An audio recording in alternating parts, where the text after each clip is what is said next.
Pumpkins. Welcome back to the channel where you're really gonna pop some shit with me and my videos. Welcome back, babies. Today, we're gonna do a little bit of a spicy video. I think this might get the conversation started. I kind of wanted to list my major pet peeves at the gym.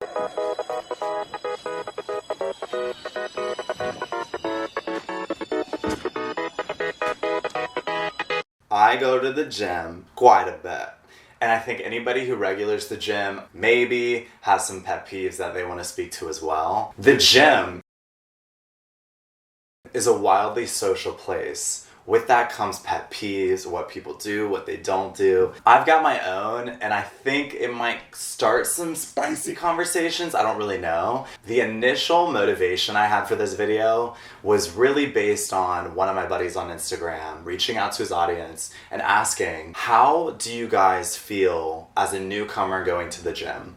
Is there gym intimidation? Are you discouraged by that gym intimidation? And for me, that was a really interesting thing to see. I have been in the gym now 8+ years, little over 8 years, and to me, I'm still learning new shit every season, I swear to you. But there's a couple things that just hurt me to see. But before I get this list started, I do need to let you know that this video is sponsored for the first time by Tangled and Fun. It's the new blockbuster accounting software that helps live action role plays live out their narrative dreams. You get to publish your own book series and audible figurations online. All you have to do is stop by your local Blockbuster to pick up the packaged software. So go check them out, Tangled and Fun. Jake Jones. So the very first thing that I see a ton that makes me cringe / makes me want to reach out to them and just be like, please stop doing that, is methods on the Stairmaster. So the Stairmaster is something I use all the time. I fuck around and get twisted on the Stairmaster, but there are a lot of positions and postures that people use on the Stairmaster that make absolutely no sense to me. Or when I see somebody leaning absolutely all of the weight that they have on their body onto the guardrail, literally only using the weight of their legs to go up that Stairmaster.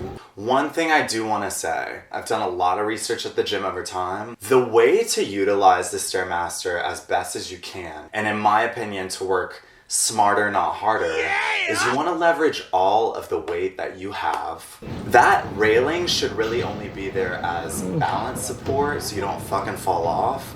You want to leverage the weight that you have to increase your cardiovascular, to increase muscle development on the Stairmaster. There's a lot of isolated workouts you can do on the Stairmaster. So yes, that is my very first pet peeve. I would love for you to get the maximum benefit from what you're doing. I would love to kind of just be like, hey, just to let you know, like, get the fuck off the railing, you know? That's where I'm at with the Stairmaster. I'm gonna shut up now. Number 2, Instagram is flipping workout techniques like crazy. So number 2, there is a very famous squatting machine that I'm seeing so many people do squat workouts on backwards. And we have this at my gym, and there is a level to where it could work properly. Sadly, the margin of error is humongous on this one. And I have this as one of my pet peeves because I'm so afraid that somebody is going to seriously injure themselves. This right here is how you should utilize this squat machine. Now, if you really wanted to get into the grittiness of it, I do think you could do it backwards like I first showed you, but there's a million things you want to make sure of. You want to make sure that you are utilizing your toes in front of your knees whenever you're bending down. You also want to make sure you're not putting heavy strain on your back and shoulders. Your back and shoulders should stay pretty stable when you're doing squat workouts. The leverage should really be on your legs. It may be a great workout, but the majority of people I see, I'm like,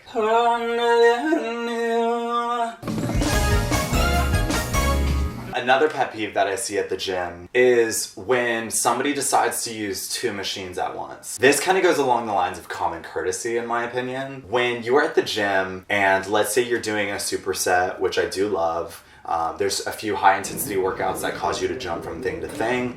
That's really fine by me as well. As a common courtesy, 2 bigger machines if you're floating back and forth on a busy gym day. I think if you're working with somebody that works out really well, both machines are occupied at the same time and you're doing a real rotation. So you're efficiently not taking the machine away from somebody. But if I am going to see you walk away from a machine for literally 5 minutes, and I go and I get on that machine and you come back to me and you're like, hey, that's my machine. I'm using that.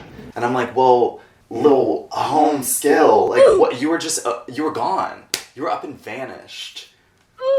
And I couldn't find you. I really just thought that machine was busted wide open. So don't come back to me when it was taken by you because you're using 2 machines across from the gym. It just doesn't work out for me, and I don't know if it's a great level of common courtesy. To piggyback off of this pet peeve as we speak, somebody coming up to you and saying, can I work in with you on this workout? Before COVID, I was very down. Now that COVID has hit, the hygiene that we're chasing is much more precautious. I think this is starting to be one of my pet peeves. People come up to me and be like, can I hit those weights in between your sets? And I kind of just want to be like, honestly, no. Like, I don't know where your hands have been. I don't know where my hands have been.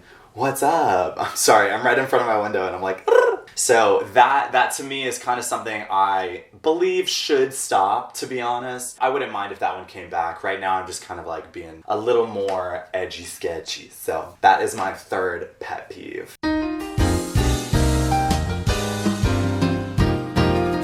One thing I do want to talk about that I see a ton is, I call it the art of swinging. And this also goes to this idea of you're working harder, not smarter, right? Right. So if somebody's really swinging up a bicep curl and they're really just swinging their body, so much leverage gets lost. You want to stay as still as possible when you're doing certain muscle workouts. Another art of swinging that I see a bunch is with hanging abs. If somebody's hanging from a bar and they're doing a bunch of swinging, there is a lot of muscle growth that can be lost with the lack of stability. That's what I want to say. That's something I see and I'm like, you're working harder, not smarter situation. And it's out of, I would just love to like come and kiss you and let you know like, like stay as stable as possible. My last pet peeve, seeing people do improper lunges. I see so many people doing a lunge where their knee goes over their toes, and that is the first way you can injure your knees. Your knees need to be behind your toes, and they really need to be aligned with the heels of your feet. That means you need to be in a spread out lunge. Cringiest things where I'm just like, I am scared you're gonna kill yourself. Yes, no.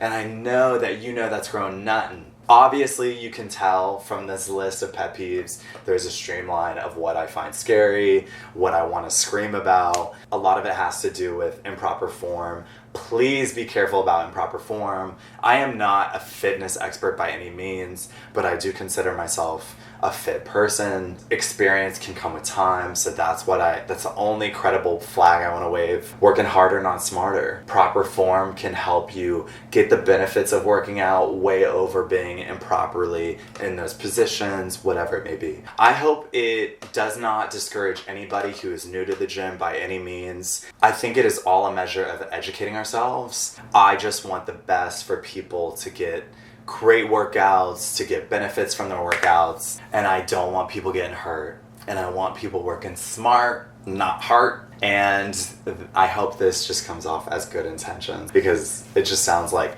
I know the gym and you don't, and that is the last way I want this to sound. Jesus Christ, sorry. I really wish there was somebody out there when I first started going to the gym saying like, stop comparing yourself. We are all starting our journeys at different times, and so many of us who are at the gym are on a continuous journey. I would love to hear anybody else's common, mild pet peeves at the gym or anywhere else. It can turn a little spicy. I would love to challenge Celia Miles to create a boppin' IG video or YouTube video, because I know she stays in the gym stat. I would love to hear, baby girl, your biggest pet peeves at the gym. Pumpkins, I love you guys, and I will see you in the next video. Mwah. What we do here is go back.